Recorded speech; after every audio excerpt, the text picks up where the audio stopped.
Well, free agency is like what, 4 days, 5 days in the books now. Kylen Mills and I are going to break down all the massive, huge names the Warriors have picked up, folks. It's riveting. I mean, this lineup, I don't know how the Nuggets and the Suns are going to beat these guys. We're going to break it all down next.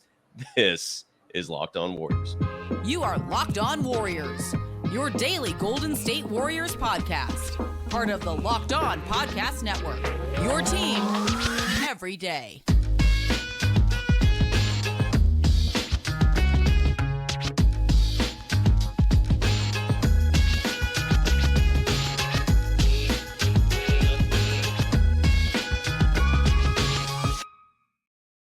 Thank you for making Locked On Warriors your first listen every day. We're free and available wherever you get podcasts and on YouTube, part of the Locked On Podcast Network, your team every day. Today's episode is brought to you by PrizePicks. First-time users can receive a 100% instant deposit match up to $100 with the promo code Locked On. That's PrizePicks.com, and make sure to use that promo code Locked On. You can follow Kylen Mills on all social media platforms, including Twitter, TikTok, and Instagram at Kylen Mills, her name. You can follow me, Cyrus, Saatsaz, on Twitter at Dog Surf Roadshow. Kylen, great to see you. Happy 4th of July Eve, whatever you call this weird day.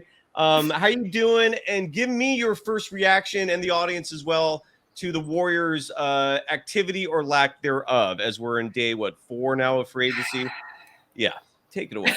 Good to see you, Cyrus. This is such a weird day. I hate weeks like this when you have a holiday, but it falls on a Tuesday. It's so awkward because it's like some people work on Monday, some people don't, some people treat it like a holiday. It feels like a holiday. So anyways, it's a strange day of the week.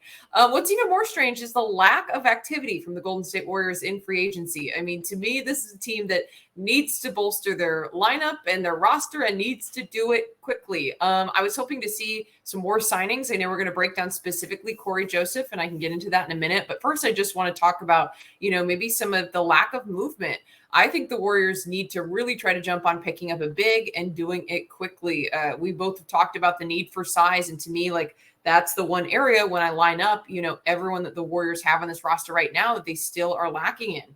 Size. Yes. I would love to see a backup center, if not a power forward, come into this rotation, someone that can give you minutes in the second unit. Doesn't have to necessarily be an all-star, because I know some people were, shooting pretty high. I've heard the Lopez brothers be, dropped in there, that people were looking for the Warriors to scoop up, or wanting the Warriors to scoop up, maybe jokingly at that. But, my point is that I don't think they need to bring in some kind of all-star center. Just bring in someone who can play in the second unit and bring some size. Or I'd be even happy with the power forward. But it's crazy. If you look at the Warriors roster as it's constructed right now, there just really isn't anyone to play at the 4 or 5. I mean, Gary Payton II is the closest that you have to being able to play down there in terms of defensive, intensity. It's Kuminga, it's Gary Payton II. If you're looking at guarding bigger guys, and obviously Draymond Green and Kevon Looney are going to be in the starting lineup, you'd expect most of the time. But what happens when Draymond and Kevon Looney come out? Who is taking on those roles? I guess Kuminga could guard a center, but then who's guarding? You know what I mean? What if the roster were to stay the same? What would the plan be? I mean, Trace Jackson Davis, I think, is the only other big you could think of. So you're going to throw a rookie? But who's a rookie? Granted, he played 4 years in college. But that's it. That's it. You're absolutely right. Now, some speculation on day one was that Dario Saric, I hope I'm pronouncing his name right, is a player that the Warriors are interested in. But that was 4 days ago. We haven't heard anything since. Who knows what's going on? Who knows if there's 10 other teams also trying to pursue him? You're right. The one free agent acquisition is Cory Joseph.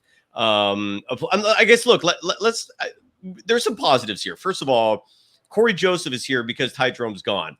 Woo! So I'm ecstatic about that. I almost, regardless of what happens the rest of this offseason, want to call it a win, an A grade. But obviously, I want to be realistic too. Still, Cory Joseph is awesome. He's a veteran. I mean, the Warriors are clearly in a win now mode.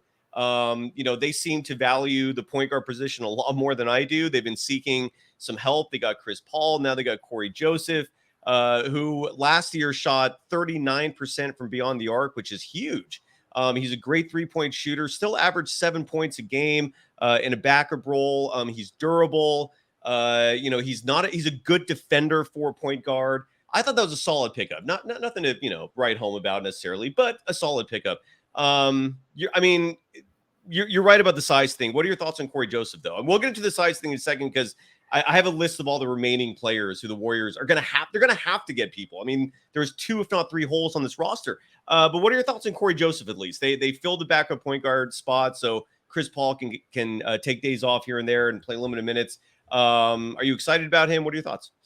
Before I input those thoughts, really quick question. Someone commented, because you just brought up Trayce Jackson-Davis as being maybe the only person who could be a backup center, that he's injured. He's hurt. I don't think it's serious. I saw that report. I don't see the specifics. Tonight is the debut of that. It's not Summer League. It's like that Sacramento tournament. The Sacramento Classic. I forgot what they're calling that thing.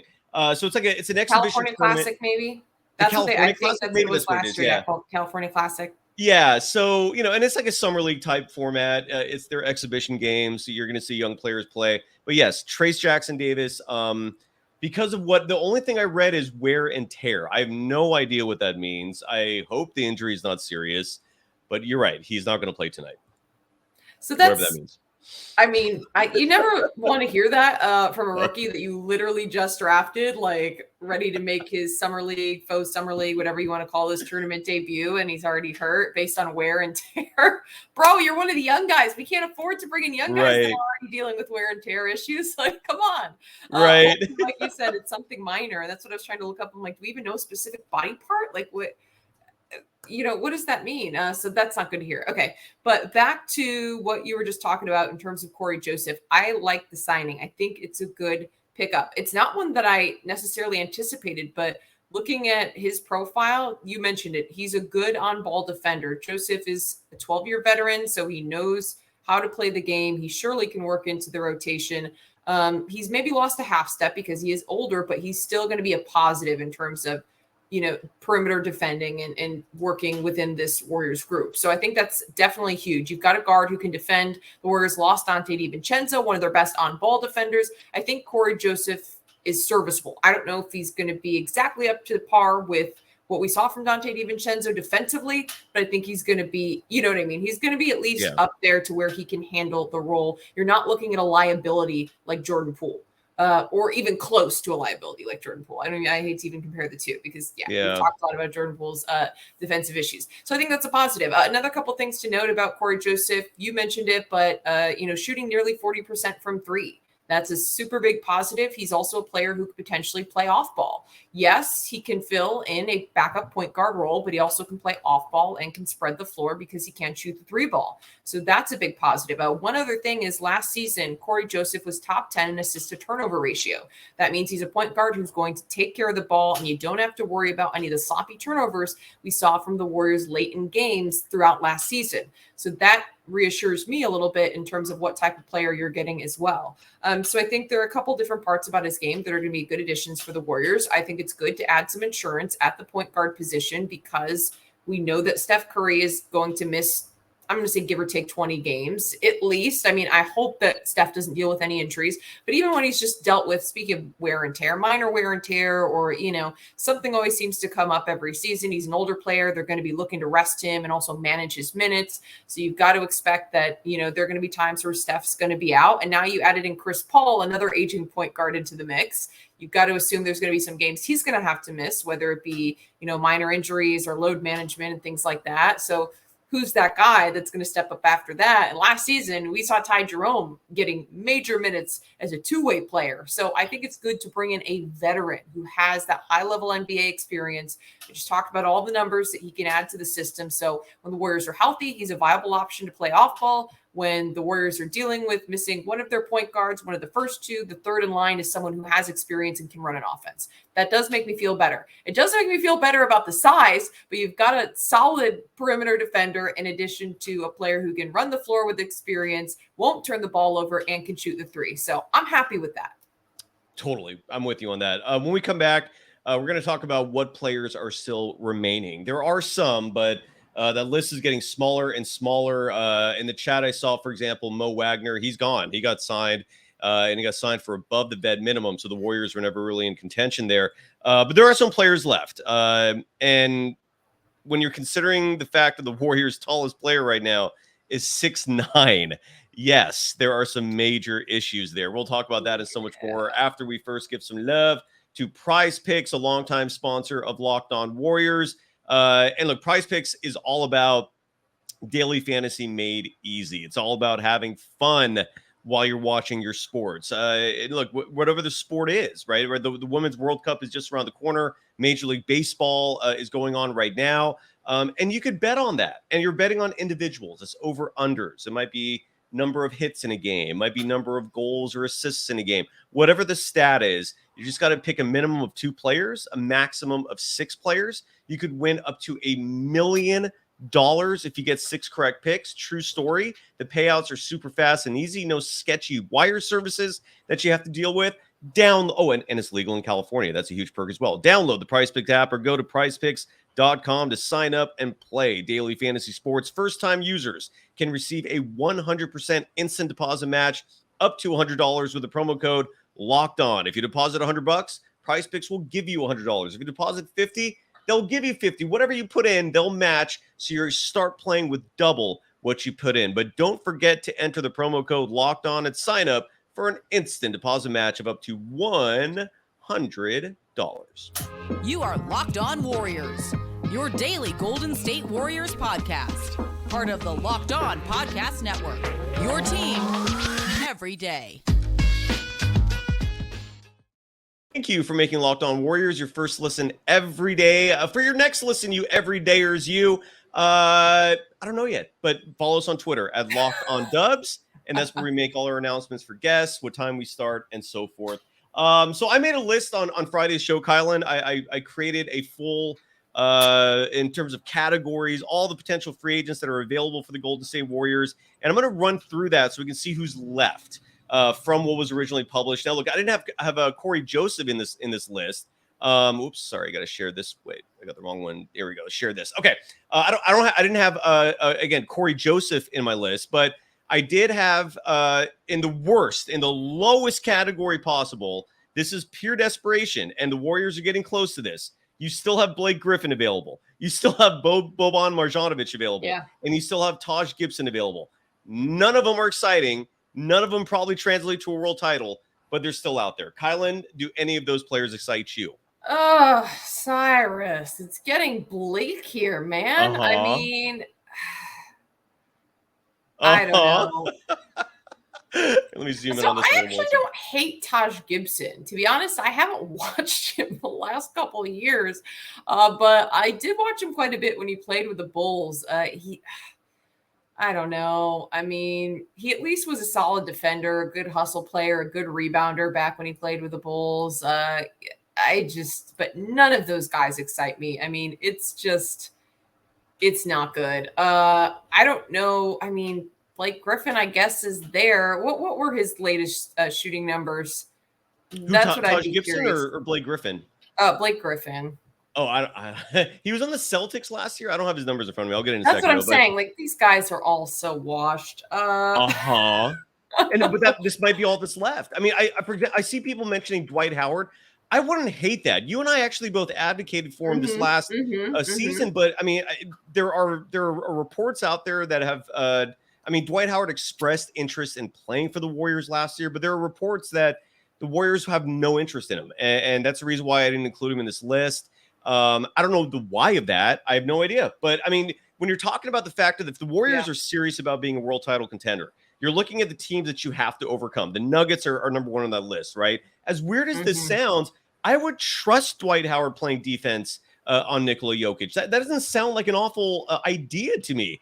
But again, the Warriors aren't interested. Blake Griffin, by the way, his stats last year averaged 4.1 points per game. He did shoot 35% from three, so that's something. But you wanted Taj Gibson? Or I don't know who you wanted. No, him and both. I was curious about both of them because these are both guys to me that are like so cooked. I don't even know what they've done lately, so I was just curious, like.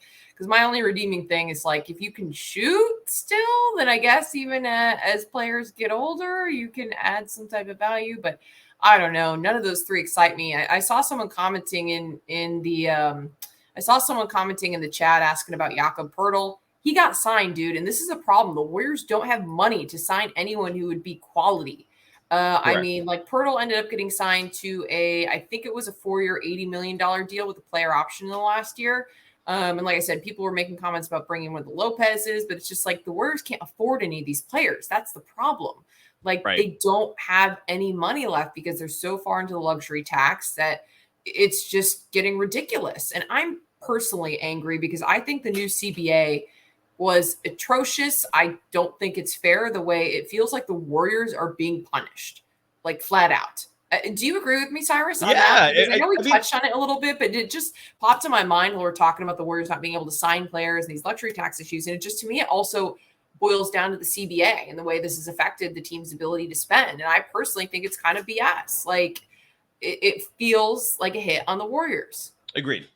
I feel like it was absolutely targeted for that. I mean, look, the CBA, I mean, the way the CBA is constructed, you're basically penalized for drafting successfully. Yeah. So you're absolutely right. And I had Eric Pincus on the show about a month or so ago. And the point he made, I get it, which basically it removes any possibility of a change in the scheme to stop this punishment for drafting so effectively is if you change the rules. So, for example, someone you draft counts for, say, 75% of their total salary toward the cap. That would be like the ideal setup to reward teams for drafting well.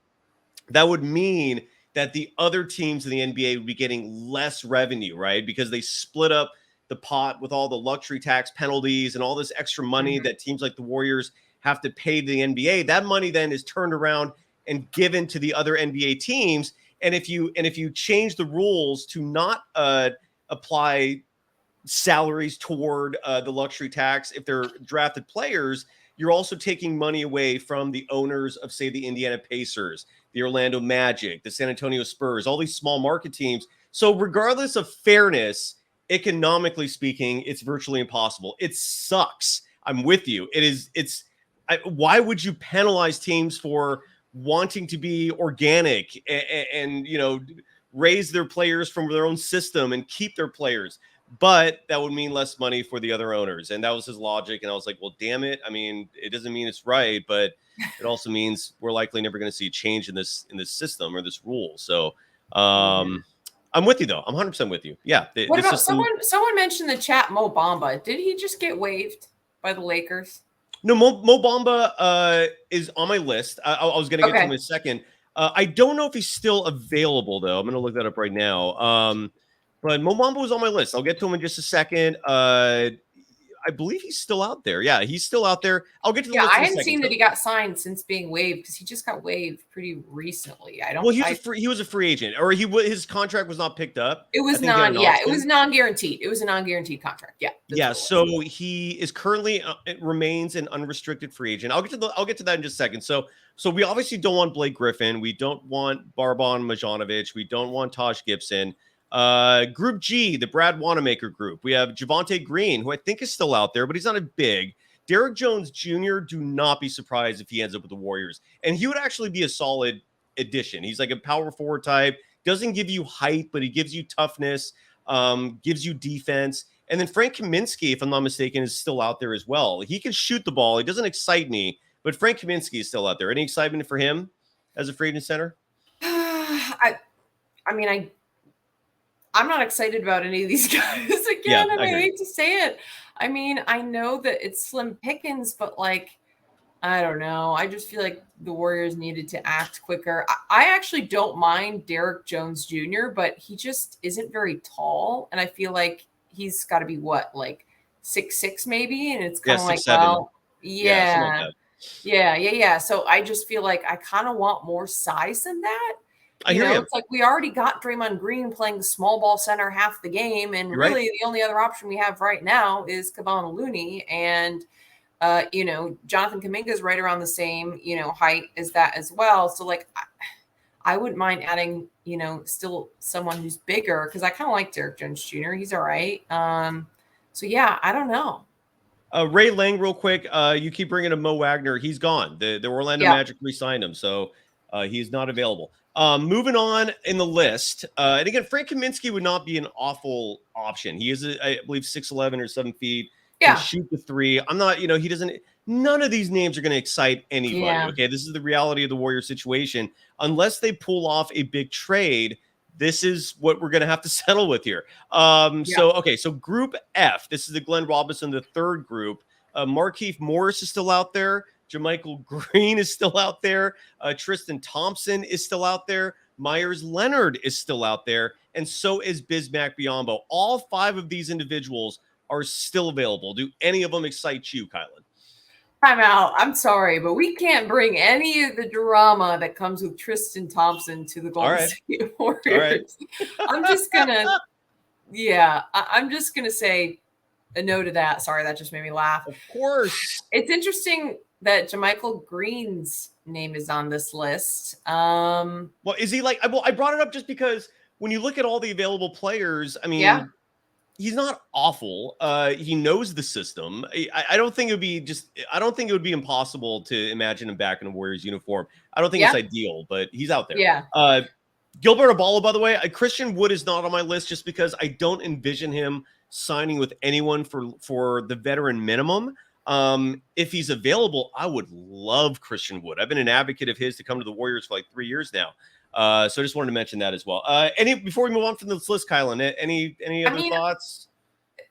I don't think Leonard, maybe I would say maybe Myers Leonard. I mean, he's a 7-footer, right? I mean, certainly a guy who adds some size. I know he didn't play a ton in Milwaukee, but I'm trying to look up his stats. Maybe 5? I mean, he averaged about 5'4". So maybe like a lower down the bench big. I mean, do you have any like strong impressions of his game? I mean, he can shoot the ball. He's actually a decent outside shooter for a big. He is a 7-footer. He was out of the league for approximately 2 years because I believe, if I'm not mistaken, because of anti-Semitic comments that were recorded while he was playing a video game. So now I remember that. So now he's trying to work his way back into good graces with the fan base, the league. So that's Myers Leonard for you. All right, you ready to move on? Yeah, I mean, just that backstory alone, I'm like, oh, I actually thank you for jogging my memory about that whole thing. Yeah, not a bad player. Definitely, once again, I just also think with the Warriors, it's super important to look for the culture fit. Yeah. I think that with this organization, the way the players have to be able to work together, and I don't know. Like I said, I feel like I've heard Bob Myers say it in the press conferences, and it does seem true that they also do look at the personality side and the human side. And I think that's one reason why the Warriors have been successful. They don't, bring in big egos. They don't bring in guys that have issues and behavioral problems and, things like that. The Dylan Brooks of the world. Sorry, I had to throw. That's okay. But you know what I mean? $1 million a year, by the way, Dylan Brooks. I know, yeah. So he's making the bag. He's doing just fine. But you know what I mean? I know the Warriors in the past have been intentional about, being particular in terms of who they choose and who they bring in. And I didn't love all the stuff with Anthony Lamb this season. It was a distraction. I thought was another dark mark in terms of some off-court things that happened this season. So it's if possible, you prefer to bring in someone who has, a clean background check in terms of any major, drama like that. And making anti-Semitic comments is horrible. Not to say that people don't deserve second chances, but I just, it makes me pause a little bit for sure. I hear you. No, I don't blame you. For the Blasian Warrior writes, Mason Plumlee and Dario Saric. We'll talk about Saric in a second. Mason Plumlee has signed, darn it, I forgot. Is it the Clippers again? He's not available anymore. And let me see if there's any other names here that people have asked about before we move on to the next. Oh, and then Gilbert Abalo writes DeAndre Jordan. He was re-signed by the Denver Nuggets. So Plumlee signed with the Clippers, I'm pretty sure. Myers, yeah, I think so too. Mason Plumlee, yeah, I think he signed back with the Clippers. So moving on, Group E, the Nemanja Bjelica group. Patrick Beverley I had on here. He is not available. He signed with the 76ers. James Johnson is still available. He's older, but if you want inside toughness, he's as good as it gets. Not tall, but he's still a tough, almost David West-ish type. Wenyen Gabriel is available. He is long. Dario Saric, who again has been linked to the Warriors. I don't know why that has not been made official yet. And then Juan Toscano-Anderson, a player that it wouldn't surprise me if we saw him in a Warriors uniform again. Any thoughts there? Couple interesting names in this list. First of all, some people in the chat earlier were bringing up Juan Toscano-Anderson. Yeah. I don't hate bringing JTA back. Personally, big culture fit guy, a Bay Area native, East Bay native, a player that you know what you're going to get from every single night. He was fairly consistent. No, you're not gonna get anything special offensively, but he's gonna run the floor. He's gonna compete super hard. He's gonna battle for rebounds. He's gonna battle for jump balls and loose balls and all that kind of stuff. But to me, they need to add a better piece than that. Like, I'm sorry, I wouldn't be opposed to bringing him back, but like that's not a fix in terms of the big problem to me at all. So. Not opposed to bringing back JTA. I just feel like that's not enough. I hear you.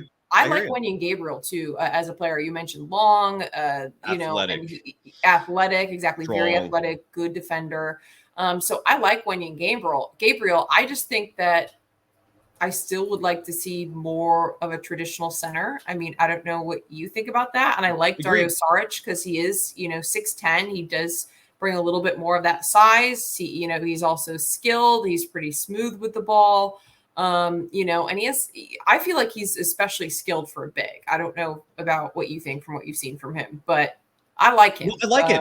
I like it. When I remember last year when I was watching Dario Saric play for the OKC Thunder, thinking to myself, this is who the Warriors need, a big who can stretch the floor. He's a solid 3-point shooter. He's a smart player. I know basketball IQ plays a part in this as well. No, I'd be all for it. I think Dario Saric sounds great. I'm honestly just perplexed why we're now 4 days out from first hearing about him being a possibility and nothing's happened yet. It's like, is he negotiating with other teams? Is he trying to get more money? We're not hearing anything from the Warriors, so I don't know what's going on there. That would be a good pickup. I didn't realize he shot 39% from three last season. Yeah, I like Saric. Well, I think above his career average. I mean, that's huge. I knew he was good, but and this Warriors system, you're looking for bigs that can spread the floor, and he's 6'10". Like, dude.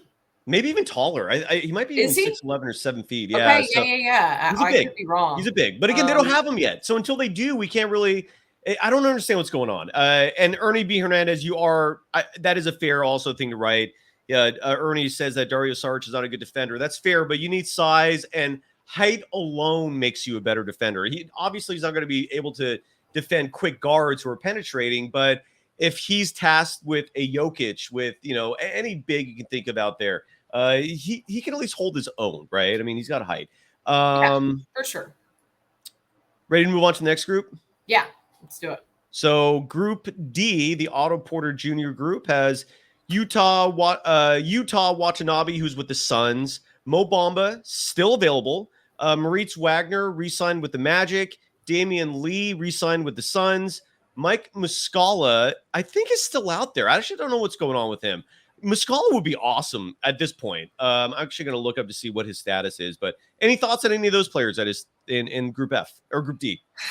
I feel like some people are going to hate this, but I don't mind Mo Bamba. We're talking about size. Like, you want to bring in a 7-footer? Like, why not? He's a true center for sure, at least. And someone who's just being critical of defense. I mean, he's definitely a rim protector. He has the wingspan to block shots. The Warriors certainly could use that. I mean, love the size, love the height. Definitely needs a little bit more refining, but I mean, I feel more comfortable maybe with him than a rookie. He's played in the league. He's a good rebounder. He has good hands. I mean, in terms of adding a big, I don't hate it. Yeah, I'm with you. What do you I'm think? absolutely with you. That's the one name in this group that jumps out to me. And Mike Muscala, by the way, is technically still with the Wizards, but I don't know why I thought he was an unrestricted free agent, but he's reportedly going to be bought out. Just hasn't happened yet. He would be awesome too. He's very similar to Saric in terms of style of play. He's a big who can shoot the three. Probably not the greatest defender, but again, you can't be picky at this point with your options. No, that's the one thing about Mo Bamba. He can't shoot, so that's just you've got to accept it. But then you're also getting a 7-footer who can defend under the basket, and he's a good defender. So between Saric and Mo Bamba, two like very different style players, but like I think either would help. Like at this point, anything would help. If we can get a big who can space the floor with their shooting, great. If we can get a 7-footer who can be a rim protector and at least just, put them in the lane to clog it up and try to provide the Warriors some type of interior presence outside of Kevon Looney and Draymond Green, who are both like 6'6", like great. Like, I just feel like either one of those types of players could help the Warriors at this point, either a defensive big who's skilled and athletic or the other hand, which is the shooter who's skilled rather offensively. Absolutely. And Blasian Warrior, correct. The Warriors can only offer the veteran minimum. All right, let's move on. We got 3 more groups here. Group C, the David West group, has Mason Plumlee, who is no longer available, Alex Len, who is no longer available, and I'm actually going to look up Nickeil Alexander-Walker because I don't know if he's still available. No, he's back with the Timberwolves. So this group is moot. Nobody's available anymore in this group. Let's go to Group B. I don't understand why the Warriors have not acted. Like, to me, I'm like, boom, boom, boom, let's go. Like, they should have been, the phone should be ringing off the hook. And I'm sure there's tons of work going on behind the scenes. I'm not saying that, but like, I don't know. I feel like bringing Chris Paul, I didn't hate it in regards to that being the trade move they made. But like, to me, it was just like, we got to address the size thing. I like the fact that we addressed additional, insurance of the point guard position, but like I just feel like there's got to be a sense of urgency to bring someone in. I wanted them to trade for a big, but it didn't happen. No, you're because that's an area of need. I feel like it's such an obvious area of need that it's striking that the Warriors don't act like it's something that should be an urgent issue to address. It's really mind blowing to me. Terrence Ross, I believe, is still available. He would be a great wing. Does not in any regard solve the big issues. But I would not mind if the Warriors can find a way to add him. Still available. Everyone else on this roster, on this list, is taken. I would say everyone. I would say I know Torian Prince just was involved. Lakers, who are very active. Mm-hmm. Keita Bates-Diop signed with the Suns. Kevin Love is back with the Miami Heat, and Dwight Powell is back with the Dallas Mavericks. So and then Group A, the Andre Iguodala group. Seth Curry was signed by the Dallas Mavericks. Robin Lopez, just today was announced he is signed with the Milwaukee Bucks. Thomas Bryant, I believe, who did he go to? Did he get re-signed by the Nuggets? I actually don't know who he ended up with. I know someone just signed him today. The Miami Heat. The Miami Heat on a minimum deal got Thomas Bryant. Why the Warriors couldn't do that is beyond me. And then Torrey Craig, did he just sign with someone today? I think he did. Torrey Craig agrees to a 2-year deal with the Chicago Bulls, so he's not available. That's it. And then the only other name that I saw in the chat brought up, which was not on my list, was Nerlens Noel's. Would not mind him. I think he's a decent big. We've talked about Boogie Cousins. He's still out there. He might have to be an option. But again, Steve Kerr, for some reason, doesn't like him. They have an issue with each other, apparently. So this is where we're at, folks. This is where we're at. So, what? I was trying to look it up. What did Robin Lopez sign for? Bedman. Yeah, he signed the veteran minimum to be with his brother. But Seth Curry, even though his brother Steph could have snuck some money to him through Under Armour, they did not get together. So, my understanding is either veteran minimum, 1 year. Actually, I don't know if there's financial details for that yet. But my understanding, given the Bucks situation, they could not give him more than the veteran minimum. Yeah, it sucks. But his brother did a little something. Yeah, maybe. And then the last thing I wanted to play this sound by changing subjects. Is there anything else you want to mention about free agency before we move on? No, we broke it down enough. Yeah, and then the last thing, this is a soundbite I wanted to play. This is from Draymond Green, who we haven't talked about this. He did re-sign with the Warriors, a 4-year deal for $100 million. Helps out the Warriors a little bit. He took a pay cut for this season to help with the tax situation. So he was on Paul George's podcast talking about the impact of Chris Paul on Jonathan Kuminga, a player that we didn't know what was going on with him. It's looking more and more likely that he's going to stay. A decision I support if he actually plays. If Kerr continues playing these weird games with him, I don't understand the point of keeping him. But if he's now a part of the rotation, great. Anyways, here is Draymond Green talking about Chris Paul's effect on that second unit, and more specifically, Jonathan Kuminga. Since the trade happened, what do you think he brings to an already stacked and successful team? Well, I think he brings a couple things. After the Lakers series, Steph said in his press conference, we ran out of variety. If they're taking this away, then you can go to this. If they're taking that away, then you can move to this. Our team last year didn't have a variety of ways that we could score. And I think CP adds another thing to the menu. But I'll tell you one more thing that I think it unlocks, and I actually look forward to learning this from him. I think Chris Paul will completely unlock Jonathan Kuminga and his growth. CP is great with young guys. DeAndre Ayton looked like a bust before CP came to Phoenix. No disrespect to Ayton, but more so a nod to CP. Yeah. What he will do for Jonathan Kuminga and unlocking Kuminga is huge. Well, there you go. I mean, so that's something to be excited about, I guess. Your thoughts on that, Kylen? Yeah, I mean, I think it's a positive. I think there's something to be said for that he could definitely be a positive influence on JK. I also like the thought of those two playing together in the pick and roll in terms of running the Warriors offense in the second unit. I think that their two skill sets could work well together. So let's give it a shot. Like I said, I've come around to the CP move, so I'm all right with it. I'm excited to see what happens. Absolutely. Me too. I mean, look, it's not a bad thing that Chris Paul is part of this team now. I just expected more, and it's looking less. Yeah, and less that's the likely. thing. Same. Like yeah, you said it. Yeah, there you go. So, well, if anything does happen, we'll keep you posted. I was waiting all weekend for some sort of big news to drop. Yeah, it never came. I'm kind of grateful because this room, my studio, turns into an oven in a heat wave like we had this last weekend. So regardless, Kylen, anything else going on with you before we wrap it up? Any last thoughts? Anything? No, you gotta go. So let's wrap it up, and we'll chat later this week. Happy 4th of July, everyone! Thanks for hanging out with us. Absolutely. I'll be back on a couple times later this week, so we'll run it back, and hopefully we'll be talking about some news for the Warriors. Like, please. Absolutely, and thank you everyone for no joining days us. off for the front office. All right.